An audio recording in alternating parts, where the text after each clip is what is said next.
All right, everybody, Kenny Smith, Total Force Holding.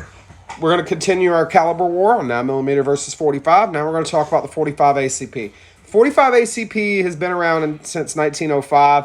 Our military issued it as standard from 1911 until 1985. Special operations units carried 45s up until really just a few years ago. Matter of fact, the Navy, through Naval Special Warfare with their Mark 24 pistol, which is the HK-45 compact, HK-45 compact tactical, they're still using it to this day. So, I mean, 45 ACP is a venerable cartridge. Yeah, it's just fantastic. What I don't like about the 45 ACP, it's a big, heavy bullet. What I do like about the 45 ACP, it's a big, heavy bullet.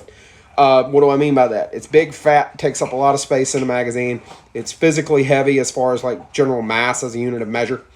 And, yeah, you can't carry as much ammunition for a 45 as you can for a 9mm in the same amount of weight. That's just not possible. The guns for it are naturally bigger, so it's a fine cartridge, but there's a lot of trade-offs to get to it. And with modern ammunition, how much of a difference are you getting? I don't know. I can't quantify that, but we can look at Lucky Gunner's ballistic chart, and you can see for yourself. Because remember, I showed you 9mm earlier. Okay, 45 ACP. First thing you're going to see is look at that far right-hand column. You notice you got the Federal Guard Dog right there, the 165, which is really light for caliber. It's not meeting FBI standard. But you notice these velocities, right?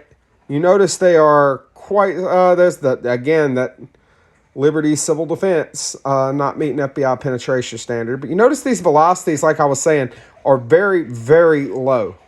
Especially for the bullet weight. What that means is 45 ACP is suppressed very easily because the bullets are typically subsonic.